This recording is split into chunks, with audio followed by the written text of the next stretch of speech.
ஹாஸ்டல்ல ஸ்டார்ட் ஆன என்னோட ஸ்டோரி, இப்போ ஒரு நியூ சாப்டருக்குள்ள மூவ் ஆக போகுது. ஆமாங்க, நான் ஹாஸ்டல்ல இருந்து ரென்டட் ஹோம் ஷிஃப்ட் பண்ணிட்டேன்.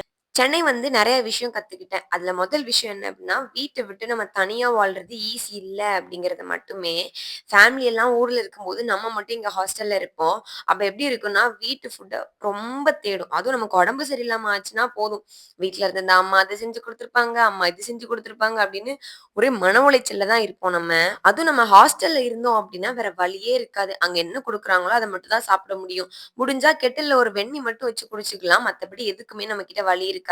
அதனால தான் நாங்க இப்போ ரென்டட் ஹோம் ஷிஃப்ட் பண்ணிட்டோம். சென்னை வந்த இந்த 3 வருஷத்துல வந்த உடனேலருந்து நம்ம வீடு ஷிஃப்ட் பண்ணிரலாமா? வீடு ஷிஃப்ட் பண்ணிரலாமா? நெறைய வாட்டி பேசிட்டு இருக்கோம். ஆனா இப்ப தான் அதுக்கு கரெக்ட்டான ஒரு டைம் கிடைச்சிருக்கு. ரொம்ப யோசனைக்கு அப்புறமும், நெறைய டிஸ்கஷனுக்கு அப்புறமும், எங்க வீடு பார்க்கலாம், எப்படி பார்க்கலாம், எவ்வளோ பட்ஜெட்ல பார்க்கலாம் அப்படின்னு சொல்லிட்டு நெறைய டிஸ்கஷன் போச்சு. கடைசில இப்போ ஒரு வீட்டுக்கு வந்து ஷிஃப்ட் ஆயிட்டோம். பாலும் காய்ச்சிட்டோம் இங்க. ஹாஸ்டல் லைஃப் கொஞ்சம் மெஸ்ஸியா இருந்தாலும் நெறைய மெமரீஸோட இருக்கும் அப்படின்னு சொல்லலாம்.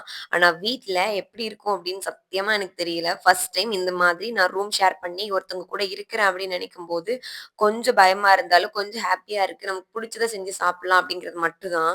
நாங்க ஷிஃப்ட் பண்ணியிருக்க ஹோம் எங்க ஹாஸ்டல்ல இருந்தே கொஞ்சம் பக்கத்துல இருந்தது அப்படிங்கிறதுனால, கொஞ்சம் எங்களுக்கு ஆட்டோ செலவு கம்மியாச்சுன்னு மட்டும் தான் சொல்ல முடியும். ரொம்ப தூரத்துல இருந்திருந்தா நெறைய திங்ஸ் இருந்ததுனால நெறைய ரவுண்ட்ஸ் எடுத்திருப்பாங்க. நெறைய அமௌண்ட் ஆயிருக்கும். நாங்க பட்ஜெட் போட்டு வச்சதெல்லாம் ஒரு அமௌண்ட். அத தாண்டிறக்கூடாது அப்படிங்கிறதுல ரொம்ப கான்சன்ட்ரேட்டா இருந்தோம். ஹாஸ்டல்ல நமக்கு எந்த பிரச்சனையுமே இருக்காது. சாப்பாடு மட்டும் தான் பிரச்சனையா இருக்கும். மத்தபடி நம்ம அங்க போனா மட்டும் போதும். ஒர்க் முடிச்சுட்டு போனாலோ, காலேஜ் முடிச்சுட்டு போனாலோ சாப்பாடு ரெடியா இருக்கும். நமக்கு சாப்பிடுறது மட்டும் தான் வேலைன்ற மாதிரி இருக்கும். ஆனா இங்க அப்படி கிடையாது. நெறைய ரெஸ்பான்சிபிலிட்டீஸ் இருக்கும். நம்ம தான் அந்த மொத்த வீடையுமே பார்த்துக்கிற மாதிரி இருக்கும். லாக் பண்ணியிருக்கமா, தண்ணி டேப் ஆஃப் பண்ணியிருக்கமா, கேஸ் ஆஃப் பண்ணியிருக்கமா, நெறைய இருக்கு. முக்கியமான விஷயம் குக் பண்றது தான். நீங்க ரூம் ஷேர் பண்ண போறீங்க அப்படின்னா, உங்க கூட தெரிஞ்சவங்க, குக் பண்ண தெரிஞ்சவங்களா இருக்காங்களான்னு பாருங்க.